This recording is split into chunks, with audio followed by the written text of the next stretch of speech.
Episode 2 of Peacemaker continues to deliver on all the promises of a bigger, better, and more emotional season as John Cena continues to deliver what may be one of the best superhero performances on TV we've ever seen. Let's talk about it.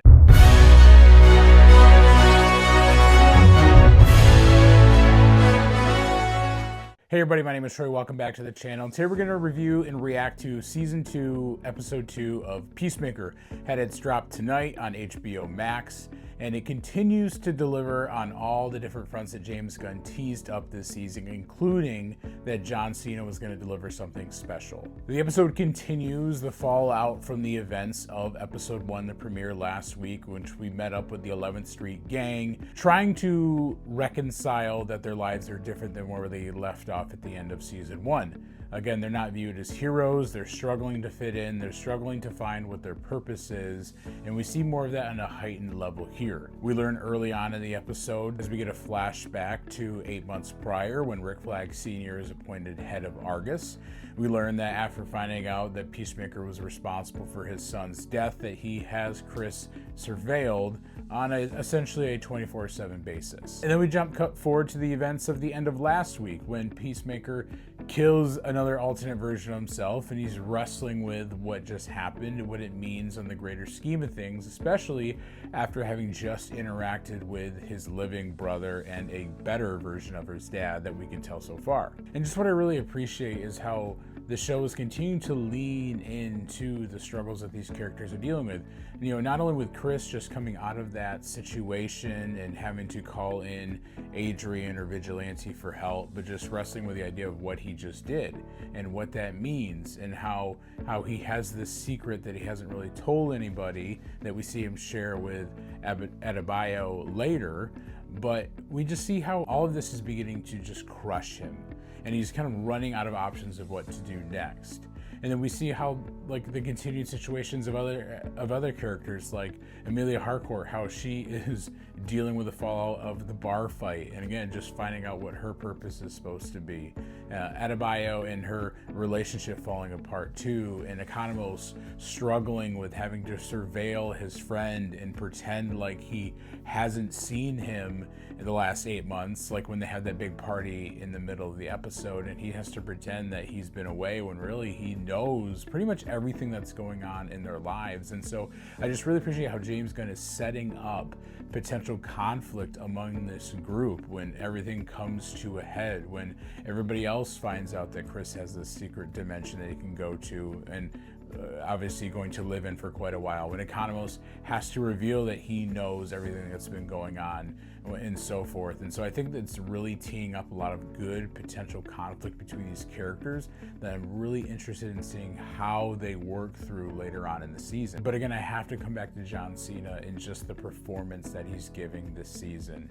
You know, at San Diego Comic-Con, they really teased out that, you know, that John surprised a lot of people in the range that he has this season, as James was asking him to do more, to bring more to this character. And I think as we see in these first 2 episodes here, that John is absolutely up for the task, and he is delivering in incredible ways. He's proving why he's the only person who can play this character, and he's just bringing new things each week. I mean, think at the end of the episode here when he is reaching out to the alternate version of Amelia Harcourt, and again, he does so much with so little, how that text message of a broken heart emoji just sets something off in him where he knows, oh, he's in, and you can tell all that by his look on his face there.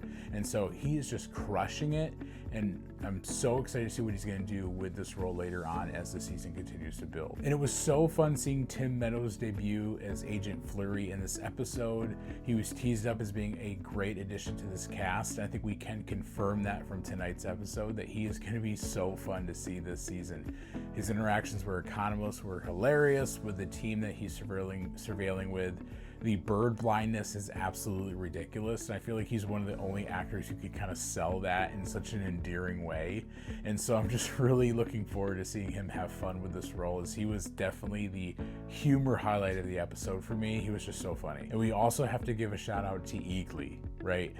I thought this year that Krypto in his scene with Lex Luthor was going to be the most vicious animal attack that we see in the DCU this year. Eagly said, put some respect to my name. He absolutely was insane in this episode. Eagly, I must stand you. I was not familiar with your game. I meant no disrespect. And I fully know what you're capable of after seeing you just destroy Fleury and his team in that scene. I know Michael Rooker is a character who's going to be set up later down this season who is kind of looking to hunt Eagly, and I'm kind of curious to now to see the dynamics of how that happens, especially with Eagly being as vicious as he is. And I think that with Michael Rooker being a talented actor as he is, I think that they could have some really fun scenes later this season. But episode 2 was just so solid. I think this show already is firing on all cylinders, and I think that's what happens when you have, you know, a cohesive and continuity between cast and crew and writers, with James coming back and writing these episodes, with this cast coming back, being familiar with these roles, and it just having to be a seamless transition from the DCEU to the DCU. We're not missing a beat. I just really enjoy that because these actors know who these characters are. They know how to continue pushing the development of them, and we're seeing that pay off in such incredible ways just 2 episodes in. And just imagine what they're going to do with the rest of the 6. Again, especially with the last 3 being teased up, is pretty special. What did you guys think of episode 2 of Peacemaker that came out tonight? Let me know your thoughts below. Drop your comments, your theories of what we may see down the line. If you like this video, leave a like, subscribe for more content, and thanks for tuning in.